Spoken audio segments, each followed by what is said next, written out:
Hello guys, मेरा नाम कुमारी है। जैसे कि मैंने फर्स्ट वीडियो में आपको सीआईटीज़ के बारे में बेसिक इन्फॉर्मेशन प्रोवाइड किया था, तो सबसे मोस्ट इम्पॉर्टेंट जो इन्फॉर्मेशन है वो मैं आज बताने वाली हूँ कि इसमें अगर आपने एंट्रेंस एग्ज़ाम क्वालिफाई किया है और आपको एनएसटीआई कॉलेज मिल गया है तो उसके सिलेबस क्या क्या रहने वाला है, आपके सब्जेक्ट क्या क्या होने वाले हैं, उसके बारे में मैं आपको बता देती हूँ। तो सबसे पहले आपका क्या है कि अगर आपने इन ऑल इंडिया एग्ज़ाम जो स्टेट का होता है वो आपने अगर क्वालिफाई किया है तो आपको एनएसटीआई कॉलेज प्रोवाइड हुआ है। तो आपको सबसे पहले ट्रेड के हिसाब से होना है कि आपने इलेक्ट्रॉनिक ट्रेड से किया है, मैकेनिकल ट्रेड से किया है, किसी भी स्ट्रीम से किया है, तो उसके हिसाब से आपको वही सिलेबस आपको वहाँ मिलेगा।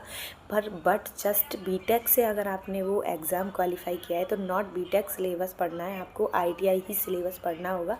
आईटीआई के जो सब्जेक्ट होते हैं उससे रिलेटेड, सपोज करो फॉर दिस एग्जांपल कि आपने इलेक्ट्रॉनिक से किया है तो आपको बीटेक में अगर आपको तो आईटीआई इलेक्ट्रॉनिक का ही आपको पढ़ना पड़ेगा अगर आप बीटेक के स्टूडेंट हैं। तो अगर आप मैकेनिकल इंजीनियरिंग के स्टूडेंट हो तो आपको फिटर का सिलेबस करना पड़ेगा, आपको आईटीआई में फिटर के सिलेबस ही कराना पड़ेगा। जैसे कि सपोज़ करो अगर कोई भी कैंडिडेट बीटेक करके आया है तो उसको वर्कशॉप कैलकुलेशन पढ़ना पड़ेगा फिटर का, और उसको ट्रेड फिटर की पढ़नी पड़ेगी, इंजीनियरिंग ड्राइंग पढ़नी पड़ेगी, पीओटीवी होती है, प्रिंसिपल ऑफ टीचिंग होता है। ये बहुत मोस्ट इम्पोर्टेंट सब्जेक्ट होता है जिसमें क्या होता है, पूरी टीचिंग के बारे में बताया जाता है कि कैसे कैसे आपको एक इंस्ट्रक्टर, बेहतर इंस्ट्रक्टर बनने की इसमें क्वालिटी डेवलपमेंट होती है।